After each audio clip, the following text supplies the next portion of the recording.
பேர் வந்து ரவிக்குமாருங்க. நான் வந்து வாழை பயிரிட்டு இருந்தேங்க. ஒரு 1200 வாழை பயிரிட்டு இருந்தேங்க.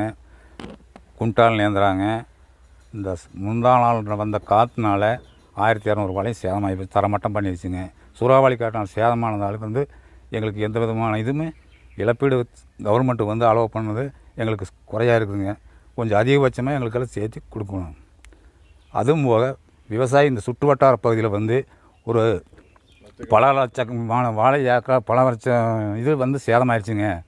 அதனால் எங்களுக்கு வந்து மேற்பார்வையாக வந்து அரசாங்கம் வந்து இதெல்லாம் பார்த்து ஏதோ விவசாயிகளுக்கு முடிஞ்ச அளவுக்கு உதவி பண்ணணும் அப்படின்னு கேட்டுக்கிறோம். இந்த இன்சூரன்ஸ் கம்பெனி சொல்கிறாங்க என்ன? இந்த இன்சூரன்ஸ் கம்பெனியில் வந்து இன்சூரன்ஸ் செஞ்சுருந்தால் இந்த சூறாவளி காற்று வந்து அதுக்கு வந்து எங்களுக்கு எந்த விதமான பலனும் இல்லைன்னு சொல்கிறாங்க.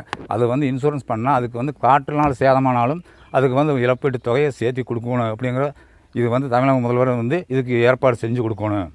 ஏன்னா நாம் எவ்வளவோ பாடுபட்டு கஷ்டப்பட்டு ரவும் பகலாக பயிர் செஞ்சு இதுக்கு பாதுகாத்துட்டு வர்றோம். இந்த மாதிரி ஒரே நாள் காற்றுல போயிடுது. இதுக்கு வந்து கவர்மெண்ட் நல்ல ஏதோ ஒன்று முடிவு எடுத்து இதுக்கு ஆதரவு கொடுக்கணும், நஷ்டீடு வழங்கணும். ஒரு ஏக்கருக்கு எத்தனை வாழை போட்டிருக்கு? ஒரு ஏக்கராவுக்கு ஒரு 900 வாழை, 900லேருந்து 950 வாழை வருங்க. நான் 1.5 ஏக்கரை விவசாயம் பண்ணியிருக்கேன்.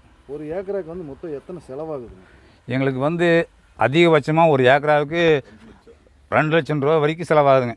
உரத்துலேருந்து ஆள்கூலிலேருந்து சம்பளம் வந்து எல்லாமே இதாகுது. இது வந்து வருமானம் வந்து இப்போ வந்து இந்த வாழை அறுவடை இன்னும் ஒரு மாதத்தில் அறுவடை ஆகும்போது எங்களுக்கு பெல்ட்டு கட்டினதுலேருந்து எல்லாமே செலவு வந்து எல்லாம் பண்ணதுனால இன்னொரு 5 லட்சம் 6 லட்சம் வருமானம் வரதில் இப்போ 2 லட்சம் ரூபா செலவு பண்ணி மறுபடியும் சுத்தம் பண்ணுறதுக்கு எங்களுக்கு 1 லட்சம் ரூபா செலவாகும். இந்த வந்து பூமியில் இருக்கிற வாழையை அப்புறப்படுத்தணும்னா 1 லட்சம் செலவாகும். மொத்தம் எங்களுக்கு வந்து இழப்பீடு வந்து ஒரு ஏக்கரால் வந்து ஒரு 6 லட்சம் 7 லட்சம் இழப்பீடு ஆகிப்போச்சு. எங்களுக்கு வருமானம் வந்து இதில் தான் நம்பிட்டு இருந்தால் இது இந்த மாதிரி இது ஆகிப்போச்சு. என்ன பண்ணுறதுங்க? இந்த எங்களுடைய ஆதங்கம். எல்லா விவசாயி எனக்கு மட்டும் இல்லைங்க, சுற்று வட்டாரத்தில் இங்கே இருந்து நம்ம சத்தியமங்கலம் தாலுக்கா வந்து ஏகப்பட்ட வாழை சேதமாகிடுச்சுங்க.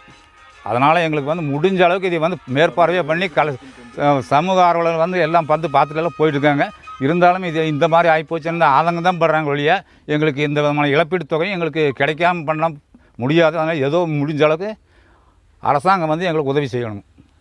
நாங்கள் அதுதான் நம்ம இதாக கேட்டுக்கிறோம். காற்றுங்க எப்போவுமே இந்த வெப்பத்தனால் அதிகமாக வீசினால காற்று கண்டிப்பாக வந்துட்டு தான் இருக்குது.